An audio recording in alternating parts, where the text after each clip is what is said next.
So, what would you change about... Here, lighting. What would you change about America or yourself? And or yourself? That's a tough question. Could you break it down like you were trying to do with me? What is America? What is America? Yeah, how would you define America?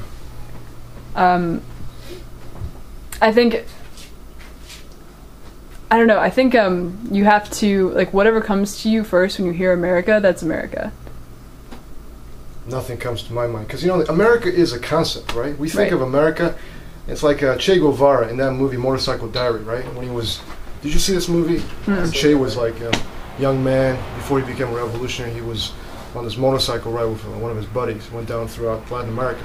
And he's you know, studying to be a doctor. He goes to a leper colony. And after just jumping into this river, it might have been the Amazon, and he goes across and is talking to these lepers, and he's having this kind of a celebration. And he says, you know, I want to give toast to America. But when I say America, I don't mean the United fucking States. I mean this whole fucking continent. North America, Canada, United States, whole of Latin America. And I think, you know, you start to see that a little bit from a capitalist perspective of the European Union, EU. And I think we have a need to make Europe from below, multi-ethnicity, right? Arabs, Africans, Europeans of all, you know, countries. The same thing I think you can do with America. It's possible. It's going to be, who knows, next year or 500 years. It doesn't matter when it's going to happen, because after all, we're all going to die. You know, we came from ashes, dust to dust, ashes to ashes, as the Bible says. So basically, we're coming from a place of being atoms and going to go back to the place of being atoms. And this whole idea of nationalism, countries, even the idea of America itself is total illusion, ideological claptrap, you know.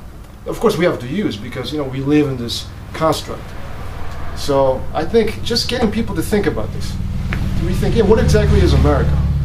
I think is one thing I like to change when I talk to students or talk to people. Change about my life, everything. You know, I think all of us are on this journey. We want to accomplish something, realize something, like you want to finish this honors thesis, right? And somebody wants to make music, create art, you know, become musicians, whatever. This is maybe a temporary goal. Eventually, as I said, we're going to die. So how do we extract the greatest joy out of life? You know, really live it up.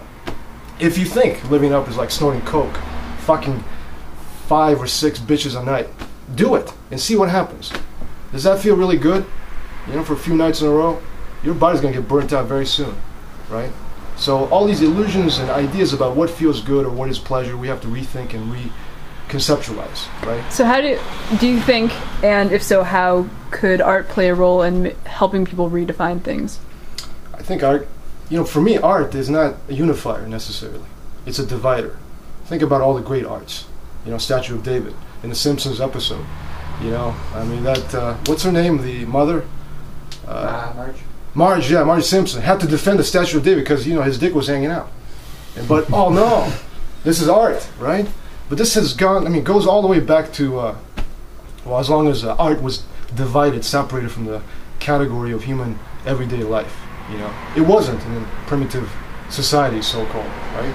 The indigenous tribes of Native America, all over the world, indigenous tribes of Europe, you know, before modernization and capitalism came together. People's rituals in everyday life, arts and craft, what they did, labor was part of religion, part of magic, part of art.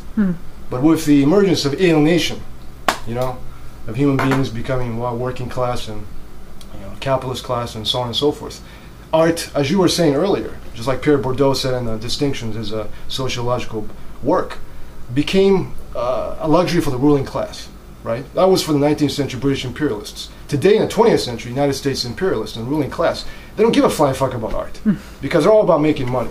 They're pure bourgeoisie, even purer than the 19th century, you know, ruling class. So I think the art today in the United States, to be very specific, in the 21st century, is dying for this reason, right? Maybe we have to hold hands with the aristocrats of yore, the dying breed. You know, the aristocrats are being rolled over, steamrolled by the fucking bourgeoisie. You know, the conservatives, if you will, the real conservatives. People want to conserve the traditions of feudalism because they believe in tradition, and we have something in common. We're both against capitalism.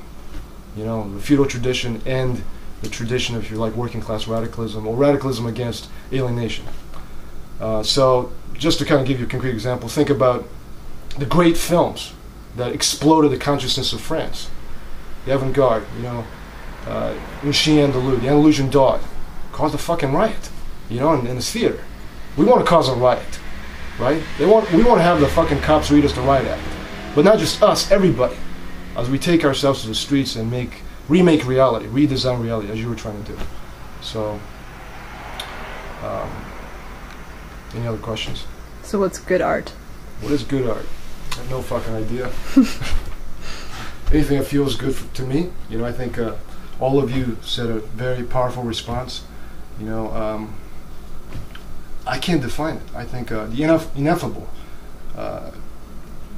That's what Sean was talking about, right? We were talking about. No, you were saying, you know, if you try hard and if it is something, that's not it. That's like a very Zen Buddhist idea, right? You're trying too hard, right? You're trying to be good. That's bullshit. It's got to come spontaneously somehow. But also, you know, there's skill in it, craftsmanship. So maybe the fusion of the two. I don't know how it's going to happen or how it does happen. It's like a mystery. I was talking to my friend yesterday about art, poetry, and he said, "Who knows what real poetry is? We know it makes us rethink reality, redefine reality, right?